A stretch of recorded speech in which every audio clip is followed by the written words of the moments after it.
me plaît aussi dans l'enseignement, c'est ce côté proche des gens. Et donc je trouve qu'en cours particulier, on a plus le temps de s'occuper des personnes, de faire un accompagnement plus personnalisé.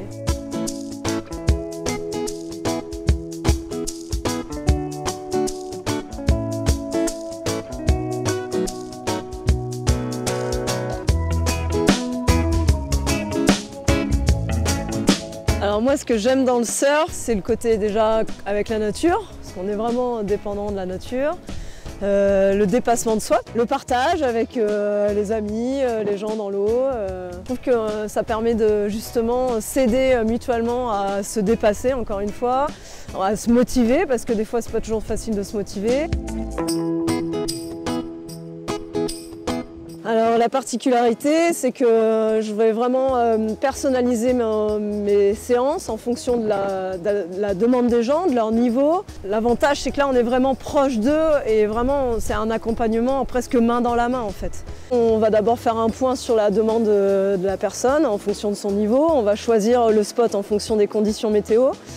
Et ensuite, après un petit échauffement, soit je l'accompagne dans l'eau et à ce moment-là, je lui donne des exercices directement dans l'eau, je vais l'accompagner, faire des retours directs.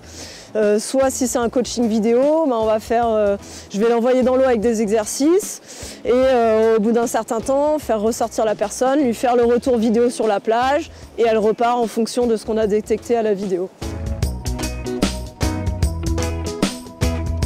Alors, les gens qui savent déjà un petit peu surfer, donc d'un niveau débutant moyen à des surfeurs confirmés qui peuvent même faire des compétitions, où là on va plus utiliser la vidéo.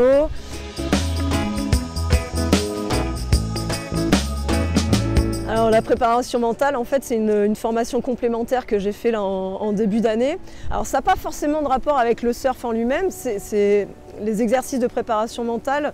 Je vais plutôt les inclure peut-être un peu dans mes séances sur certains besoins, peut-être souvent des problèmes de confiance en soi ou des choses comme ça. Mais ça peut être aussi un suivi pour un sportif de n'importe quelle discipline. Par exemple, je ne sais pas, quelqu'un qui veut préparer le marathon de La Rochelle, par exemple. Et dans ce cas-là, c'est un suivi sur plusieurs mois. En fait, c'est important parce que en fait, le mental, lui, agit beaucoup sur le physique aussi. Et beaucoup de sportifs s'entraînent mentalement comme ils s'entraînent physiquement, comme on s'entraîne tactiquement. Et ça permet d'augmenter les performances et c'est vraiment très efficace. Ouais, ça se passe super bien, j'adore. Il y a vraiment une super équipe. Alors j'avoue que pour l'instant, mon public est beaucoup féminin. Alors je ne sais pas pourquoi, peut-être que ça aide aussi, mais c'est vraiment un public on sent qu'il y a ce besoin-là, qu'il y a cette demande d'accompagnement et je prends mon pied complet, j'adore. Voilà, je suis super ravie. Et j'ai des super élèves.